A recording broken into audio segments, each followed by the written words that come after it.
Welcome back to Barking Mad's Top Trends to Watch in 2025, in which we're sharing expert insights and opinions about the most influential trends happening today in the pet nutrition space, and how pet parents can stay informed and engaged as these trends evolve this year and beyond. In today's episode, we're tackling the question of alternative proteins. And boy, are there a lot of questions.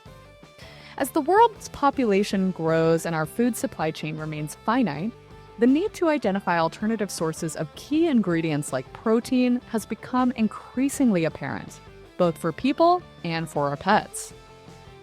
Insect protein offers a potential solution here, but is it destined to fly or fail in the US market?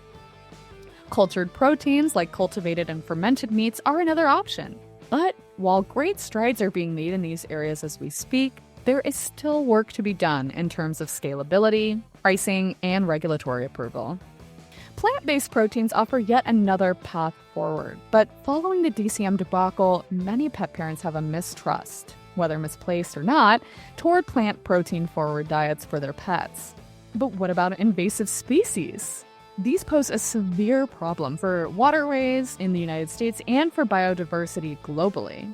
What about incorporating proteins from those streams into pet food? These are just some of the questions looming over alternative proteins for pets. Over the course of today's episode, we'll go through each of these categories, focusing in particular on barriers for the adoption of insect protein in the American market, as well as the basis of cultured proteins and how a handful of companies are pioneering this technology for use in pet nutrition. Welcome to Barking Mad, a podcast by BSM Partners. I'm your host, Jordan Tyler. If you tuned into yesterday's episode on sustainable ingredient sourcing, you may notice alternative proteins fit quite nicely within that trend, as the quest for alternative proteins really stems from a need for more sustainable pet food ingredients. Along this vein, there are several approaches, but let's talk first about insects as a viable protein source for pets. When I sat down with Allison Reeser, Director of Sustainability and Innovation with the Pet Sustainability Coalition, she was practically buzzing with excitement to talk about this emerging alternative protein. Partially because I have a cat and very anecdotally, she loves to eat insects that she finds. So let's make this a formal part of her diet. There are a lot of companies out there innovating insect protein with sustainability in mind. So they're collecting some really good life cycle assessment data about it and sharing it. So that is a space I think is going to be really important for pet. While insect protein may pose a great opportunity for sustainability and nutrition, the newness of the ingredient causes Dr. Renee Streeter, a board-certified veterinary nutritionist, to proceed with a little caution. As a nutritionist, when something new like that comes out, you're like, well, sure, it looks okay, but what about all the things we don't know? What's going to happen when you feed it for 15 years? I don't know. But I will say, as time has gone on, these suppliers have done a pretty good job of researching. And last time I looked, quite a few insect protein studies in dogs and even in cats. And so my cautiousness is being diminished over time. The longer we use these things, the more studies we have. Not that I still don't have questions, I do. But from a nutritional standpoint, I become more excited. And from a sustainability standpoint, I become more excited. And so now it's just a matter of, can we win over the hearts of the general public who, again, are maybe not as accustomed to eating bugs as some other areas of the world? What Dr. Streeter is describing here is the ick factor, or American consumers' cultural hesitance to feeding bug-derived protein to their beloved pets. The ick factor is certainly another barrier standing in the way of insect protein taking flight in the U.S. market. In fact, when we asked BSM Aperture, a powerful predictive tool helping bridge the gap between nascent trends and their real potential in the market, about whether insect protein would fly or fail in the U.S. market, it had some reservations about whether or not this trend would actually succeed, in part due to bugs being, gross in the eyes of American pet parents. However, according to Dr. Blair Aldridge, Vice President of Nutrition Services at BSM Partners, this doesn't mean we shouldn't still move forward with research. You hear bug and you're all like, bleh, initially, but then you start looking at the research coming in over time, and that will itself fly or fail. Like it will tell us good or bad. And I will say this, there might be a time where it is necessary to pivot because maybe disease comes through and knocks out the United States' poultry population or whatever it might, the soy, it doesn't matter, but we should already have plans in place for alternative protein sources and have the research there to know if it's okay or not. Whether we love it or hate it, we should be studying it. So, time will tell whether insect protein will truly fly or fail in the pet nutrition space. And while we're approaching this trend with a fair amount of skepticism, it's still going to be one to watch in 2025. Let's move now to an exciting trend making waves in the alternative protein space: cultured proteins, which are created through two types of technology. There's cultivation, and then there's precision fermentation. Before we get too in the weeds, though, let's go inside the mind of Dr. Bradley Quest, Principal of Veterinary Services at BSM Partners, to understand why exactly these high-tech ingredients could change the game for pet nutrition. These are primary protein ingredients to use in pet food that really are products of using, in one case, bacteria, in other cases, yeasts, in some cases, using actual animal cell cultures to then propagate and grow, if you will, natural proteins from these organic sources. Now, the methodologies can be different, and in a lot of cases they are, but the really cool thing about it is it meets a lot of what we're looking for in the pet food industry. We're looking for sustainable, and I know that word is used a lot, but most of these really are sustainable in that we're not utilizing a lot of resources, be it natural resources, organic resources, energy resources, in a lot of cases that we use for other protein sources, being animal or plant sources, that takes a lot of agricultural input. Not that those are definitely going away, because they're not. They're always going to be front and center. But what this does is it helps take some of the pressure, I think, off of that, and makes for really good alternative sources for pet food use. So let's get into this topic, starting with cultivated meats. Joshua Arrett, founder and chief executive officer of Friends and Family Pet Food, has been playing in this space for several years, and he's on a mission to change pet nutrition for the better, using technology that could revolutionize our food system: cultivation, also referred to as lab-grown meat. Historically, it was used to study cancer, how a cancer cell might grow or other cells in the human body might grow. It was only in the 2010s, or the aughts, I guess they call them, that they looked at this and was like, if you can grow mammalian cells without a sentient body, then could you do this for the food system? So that's where the genesis of it. And then in, I believe it was 2009, they grew the first hamburger. And then 2013, 14, I think the first patents were issued to Memphis Meats, who are now Upside Foods in the space. So from there, it became this idea that, we could almost recreate the entire food system on a cellular level.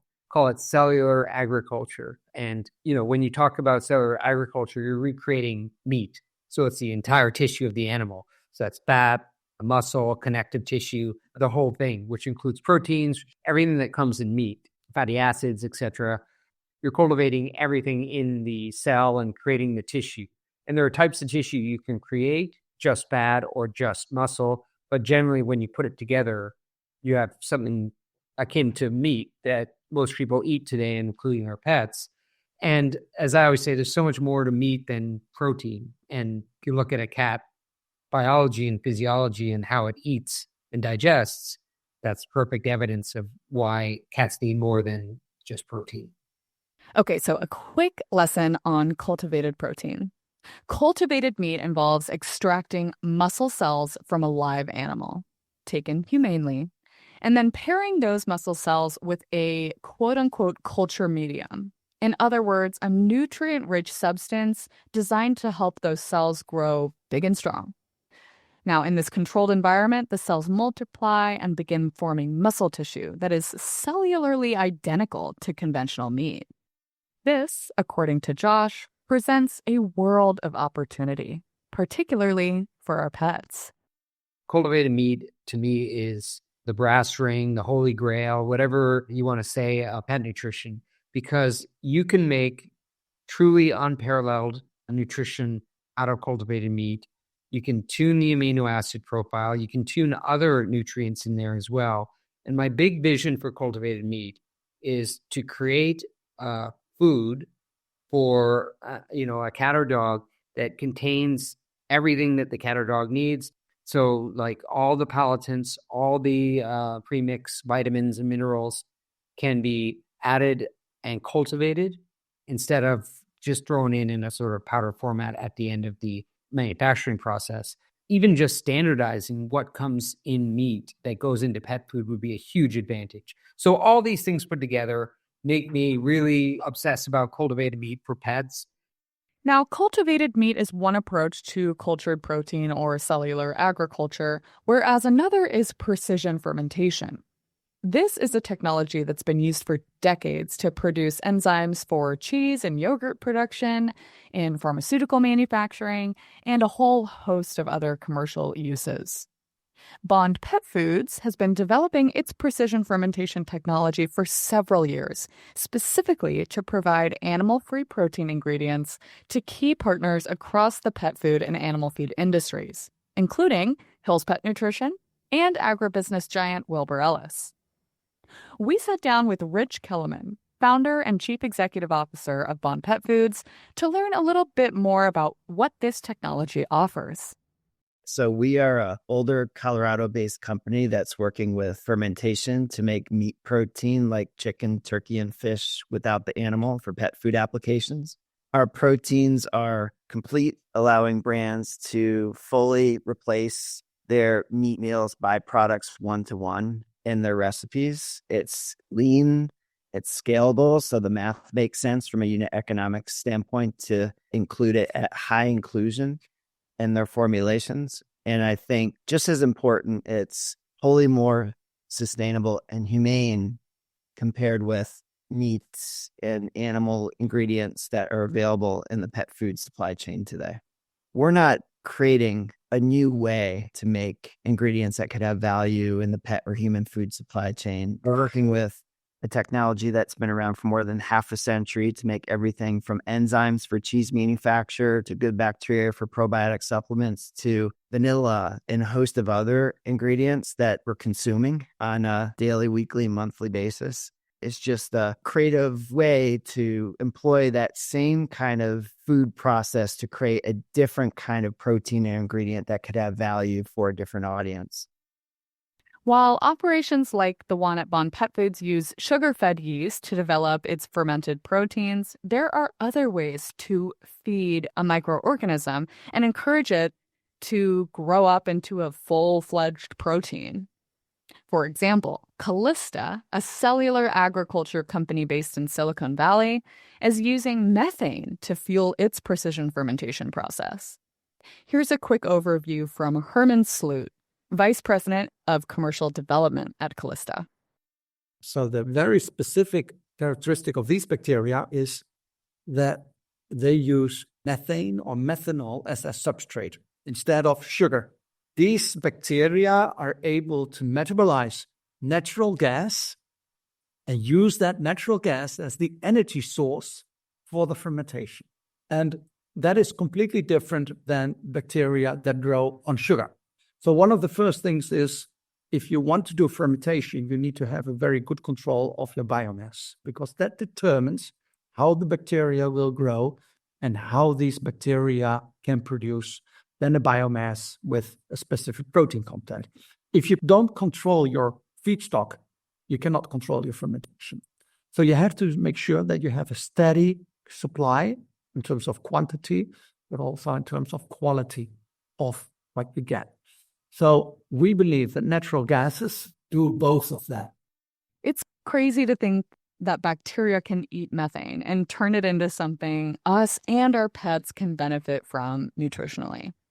I was pretty blown away by that, and I think it sort of exemplifies how cool this trend is and the opportunities it offers for the future.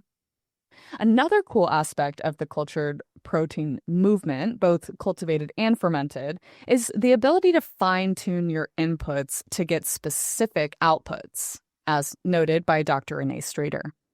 Some of these cultured meats can be modified so that they're producing certain amino acids more or less, or even certain types of proteins that are similar to our animal proteins. And so it becomes really customizable, which I think is probably the wave of the future. We can utilize them maybe a little bit more efficiently to meet our amino acid needs. And also, if animals have certain restrictions, we could probably pull back on certain amino acids that may cause issues or make it more likely an issue occurs. So while the idea of growing proteins in a laboratory has a sort of Frankenstein feel to it, it's actually a super exciting innovation for the global food supply. And like Rich Kellerman noted, we've actually been using this technology for a really long time already. We're just using it now in a different way.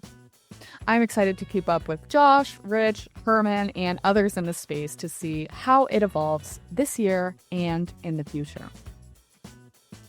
Now, before we start winding down today, I want to make two quick mentions, as plant-based proteins and invasive species are also poised to join the alternative protein conversation for pets. However, while the opportunity lies in wait, what we really need is research to ensure that pets can truly thrive on a plant-only diet and that the use of invasive species tracks with supporting our pets' nutritional needs. My amazing colleagues have authored quite a few articles on the merits of plant-based nutrition and the use of invasive species, which we'll link to the show notes for this episode if you'd like to learn more. But for now, it's safe to say the alternative protein space is growing and evolving, and we'll be keeping a close eye on each of these categories to keep you up to speed on where we sit and where we're headed. As we close out today's episode, let's hear from Emily Mesnier, Vice President of European Operations at BSM Partners, a palatability expert by trade and sustainability guru by choice. When I asked Emily what she thought about alternative proteins for pets, she said she sees more than one avenue as key to addressing the need for more sustainable pet food ingredients and supply chains. This includes upcycling, which we discussed in yesterday's episode, as well as emerging options like insect protein, cultured meats, and other alternatives.